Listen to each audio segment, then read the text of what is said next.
Well, hello everyone. Today I'm joined by Professor Mark Goodacre, and today we're going to be discussing his new course, which is titled The Mysteries of the Synoptic Gospels, Uncovering the Hidden Layers of Matthew, Mark, and Luke. And I would highly recommend everyone to purchase the course now. The reason is because right now the course is currently priced at $279 as part of its early bird pricing.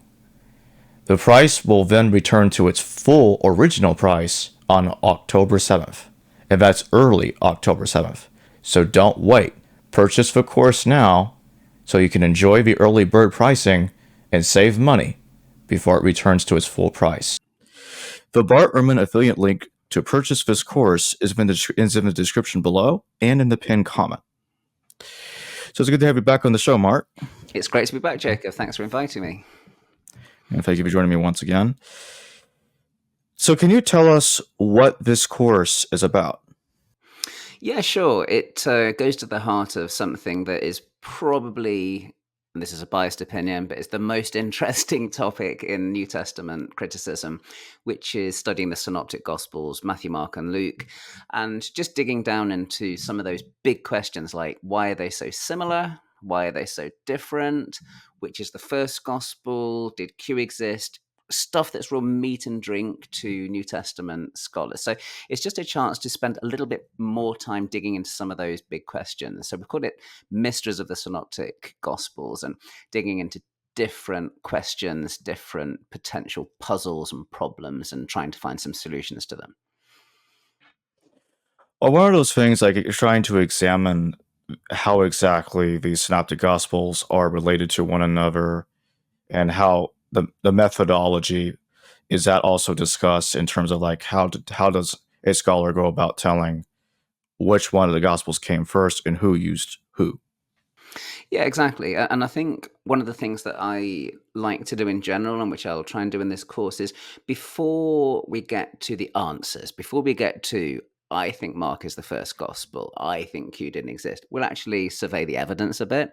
And I think one thing that's gone wrong with some scholarship on the gospels is that people just go straight for the solution to the problem, and then they refract all the data through these solutions that they've already decided on. And I just feel that that's like the wrong way to do it. I think, first of all, let's just get familiar with the evidence. So that's one of the things we'll try and do, get familiar with the evidence, just do some comparisons between the gospels, lay them side by side and say, oh, look how this is different and how this is similar. And then from there, go into the questions of how could this have happened? So when you look at the relationship between Matthew and Luke, and this is getting obviously into the Q scenario, what kind of problems do you see with the assumption made that Q existed? Well, I think for lots of people over the years, it hasn't even been something that there's been an option to disagree with. I mean, like the way that it's happened for most people is they're just taught Q. Q's just in the textbook. It's like, okay, you've got all these passages that are similar in Matthew and Luke that are not in Mark. How can we explain it? Well, there was this thing called Q.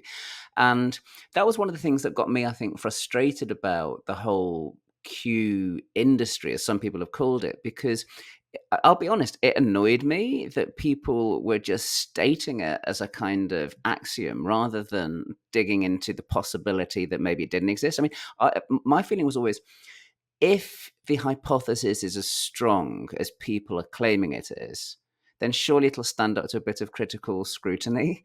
And in my opinion, it doesn't stand up to that critical scrutiny. It's a fantastic hypothesis. I mean, it's a brilliant hypothesis. It's genius, but I think it's wrong. So that's where I go on the whole Q question.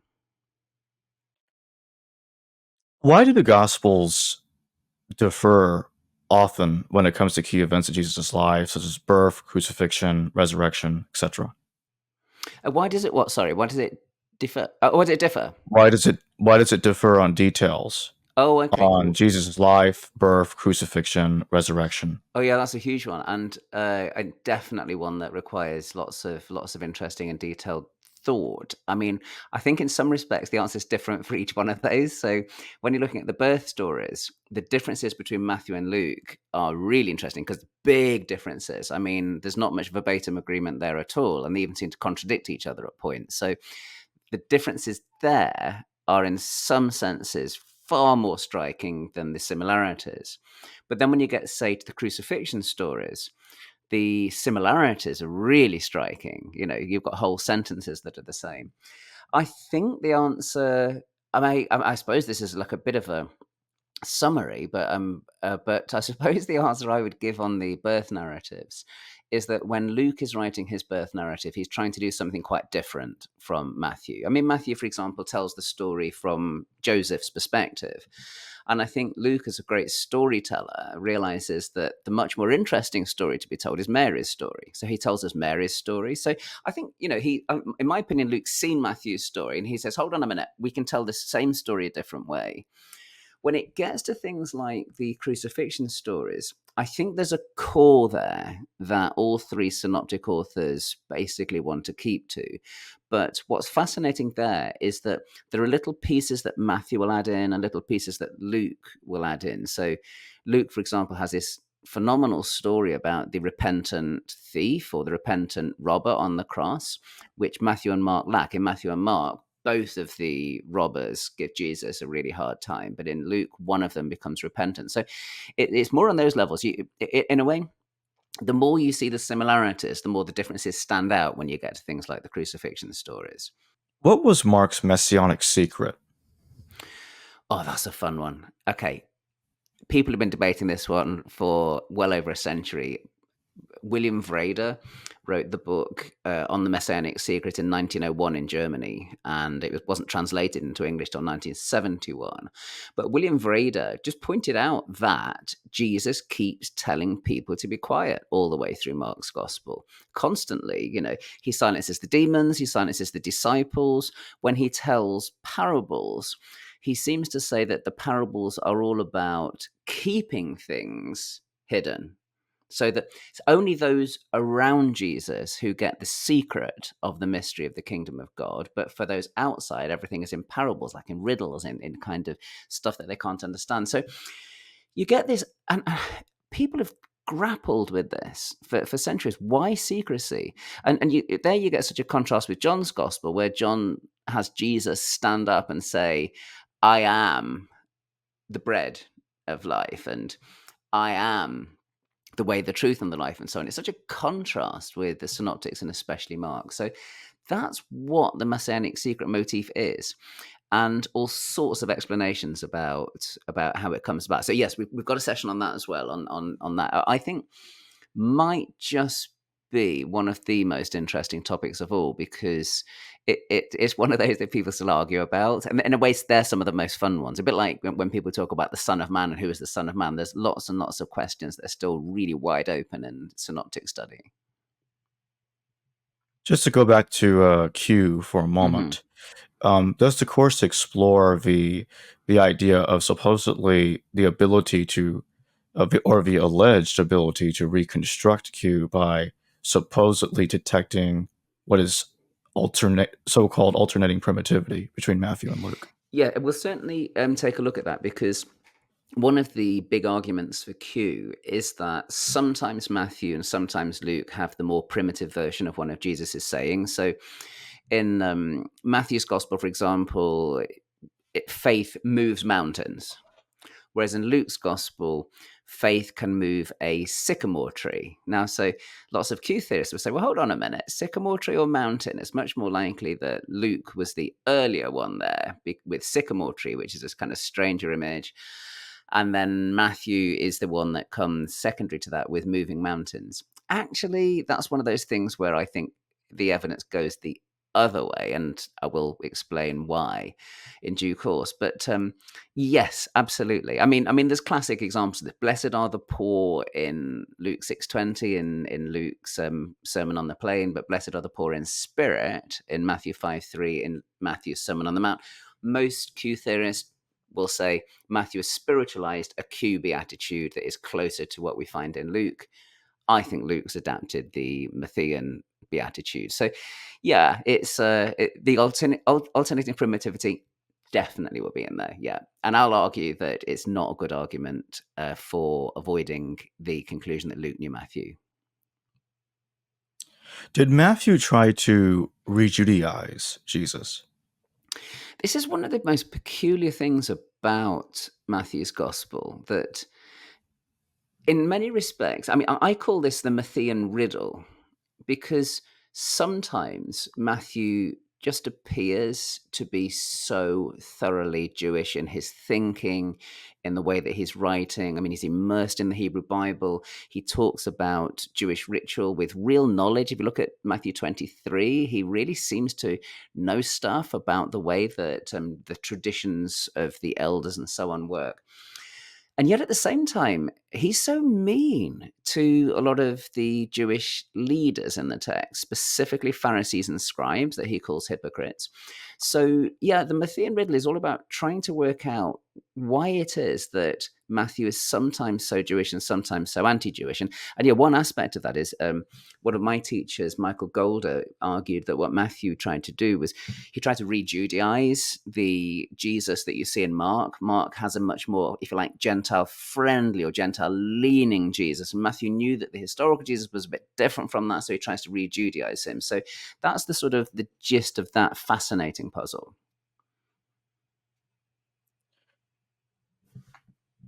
Did Luke intend his gospel to be a historical account?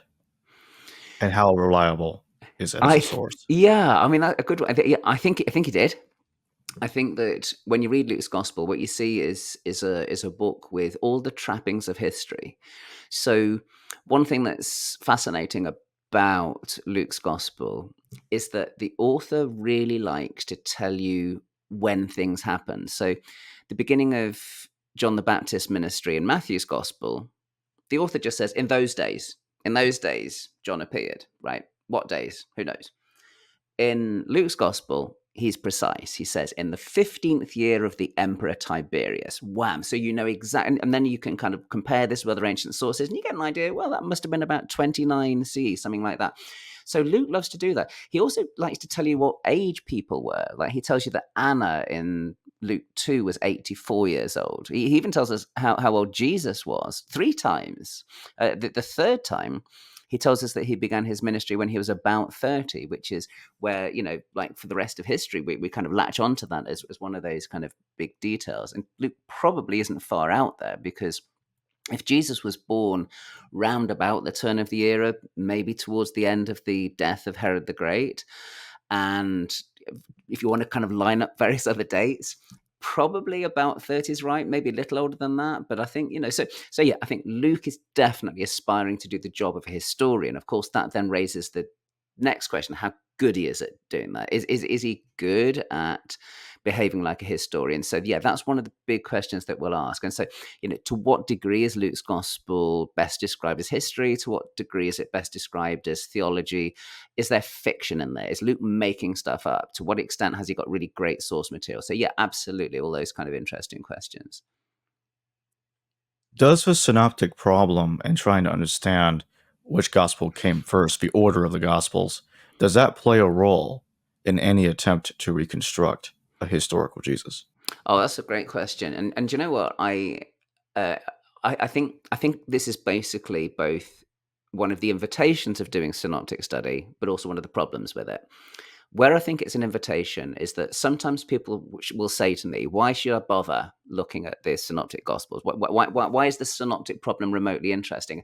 And I would say, well, one of the things it plays into historical Jesus study, because if you can find out that Mark is the first gospel and you know that it predates Matthew and Luke, then it doesn't necessarily make it more historical than Matthew and Luke, but it does mean that it has a right to be looked at first. And that is a key thing when you're doing historical work. You want to find the earliest sources. It's relevant also to the question we talked about already over Q. So in that sense, it's an invitation to do historical Jesus work when you look at the synoptics. I tell you what I think the problem is, though, and I think is that for some people, they're more interested in the historical Jesus than they are in the synoptic gospels. And so they use the synoptics as a means to try and get to Jesus and only that. And I think that there are, if you don't mind me saying, I think there are people who are historical Jesus obsessives. And I think if you get obsessed with the historical Jesus, you start seeing everything as being a historical Jesus question. And some questions aren't historical Jesus questions. Some questions are just, what was Luke thinking when he wrote this? Why does Matthew use this turn of phrase? why is the gospel structured in this way? And those are not historical Jesus questions. So I think it's an invitation to do good synoptic study, any interest in the historical Jesus, but also it's something that you can become overly obsessed with. I mean, I like studying the historical Jesus. I teach a course on it here at Duke. So so I like that stuff, but I try and make sure that I do that as one aspect in my study and give myself time to do other things as well. Why does Mark portray Jesus in such a cryptic way? Oh, gosh, it's a good one. I mean, to some extent, every author does a job of trying to set Jesus up as a mystery, and Mark is no different from that. So if you're subtle and elusive and enigmatic, then you make your reader want to come back for more. So I think one of the reasons why Mark does that is he leaves you wanting more. Great authors leave you wanting more, and I think that goes on in Mark. You can see something similar happening in the Gospel of Thomas, where the Gospel of Thomas keeps stopping every time you want it to tell you a bit more. So you want it to expand, then it stops. So I think that's part of the question. That's partly why Mark's so cryptic, but it is a mystery. I mean, is Mark deliberately trying to be as enigmatic as possible to try and draw the readers in? Maybe that's the way that the author thought the text could be used as a means of getting people to ask bigger questions. Mark will end passages with a question. There's a great bit in chapter 8 where he says to the disciples, "Do you not yet understand?" And the passage ends that way.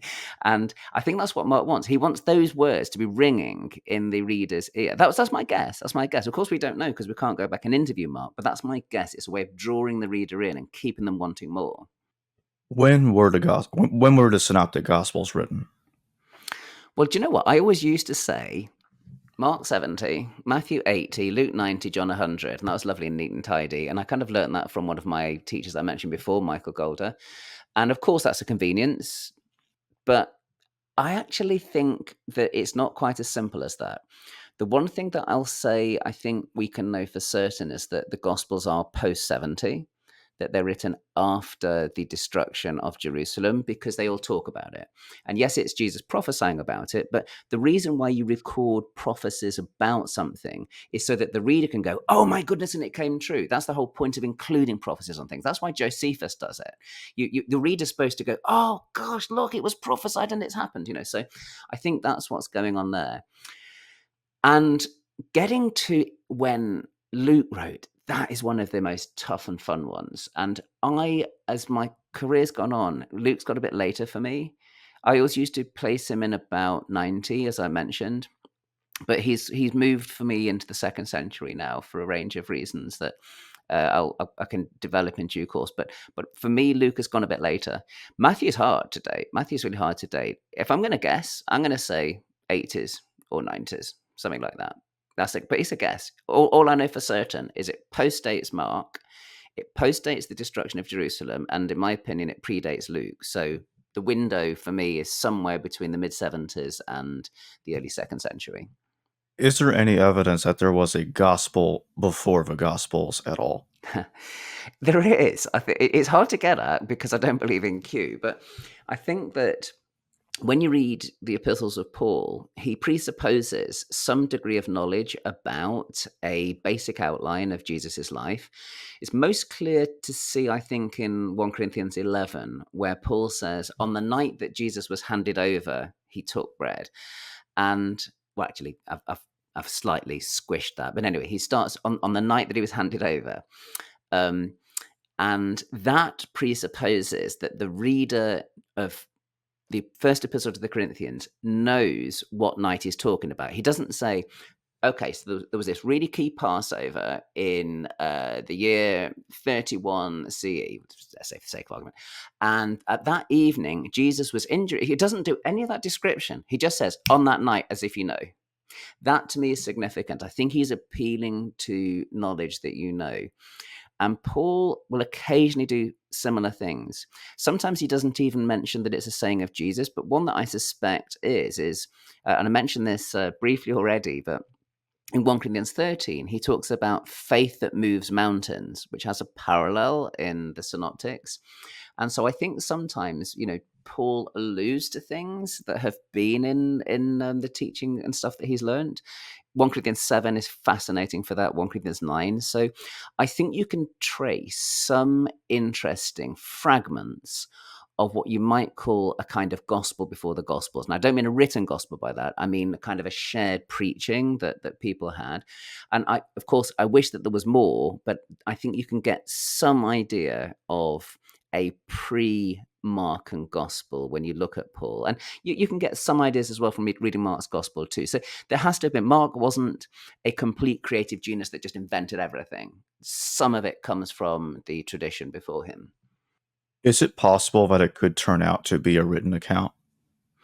It's always possible. I mean, and I would actually be absolutely thrilled if it was, because, I want more sources, not less. I mean, I think there are less sources than most people do, just because I have less faith in my fellow scholars. That sounds awful, doesn't it? I have less faith in my fellow scholars in their abilities to reconstruct the sources. But obviously, if somebody discovered some early Christian gospel, great. I mean, I would be the most excited person, in the place, definitely. So it's possible. I don't see any evidence of it yet. But I mean, I mean, wow. I mean, if we could find like one of the major sources of Mark's gospel, fantastic. I would just be so excited. But the skeptic in me would probably make me want to say at first it was a forgery. You'd have to work really hard to persuade me it's not a forgery first. And then after I've been persuaded, then I might actually be able to go, okay, so maybe there is yeah. I mean, but yeah, of course I would love it if one was discovered. I'd love it. Absolutely. And just as a reminder to everyone, the Bart Ehrman affiliate link is in the description below and in the pinned comment to go purchase the course, The Mysteries of the Synoptic Gospels, Uncovering Hidden Layers of Matthew, Mark, and Luke. And with that being said, thank you for joining me today, Mark Goodacre. Always a pleasure, Jacob. Hello viewers, thanks for watching this video from the History Valley YouTube channel. Please don't forget to subscribe and hit the notification bell. And if any of you wish to further support this channel, please consider checking out this channel's Patreon page and becoming a patron. And or donate through PayPal or through Super Chat during your live stream. Thank you.